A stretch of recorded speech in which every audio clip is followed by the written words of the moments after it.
একজন মানুষের সাথে ভালো সম্পর্ক থাকলে যে তাকে আপনি চিনে ফেলেন, এরকমটা কখনোই নয়।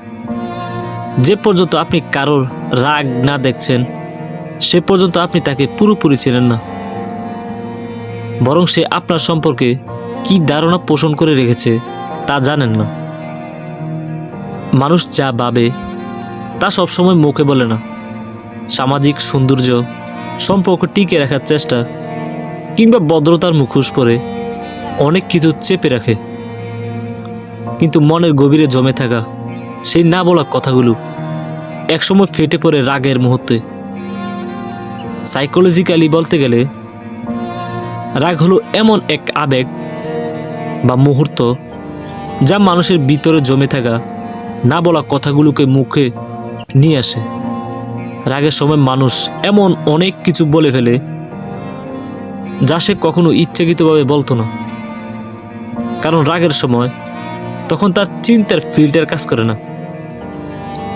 মনোবিজ্ঞানের ভাষায়, when a person is angry, they speak not from impulse alone, but from a reservoir of unspoken truth.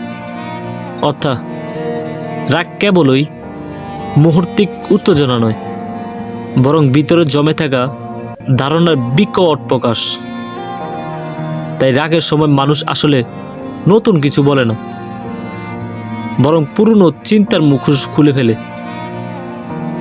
আপনার সম্পর্কে কার কি ধারণা তা আপনি জানতে পারবেন না তার হাসিতে, যত্নে বা ভালো ব্যবহারে, কিন্তু বুঝতে পারবেন তখনই যখন সে আপনাকে রাগ দেখাবে,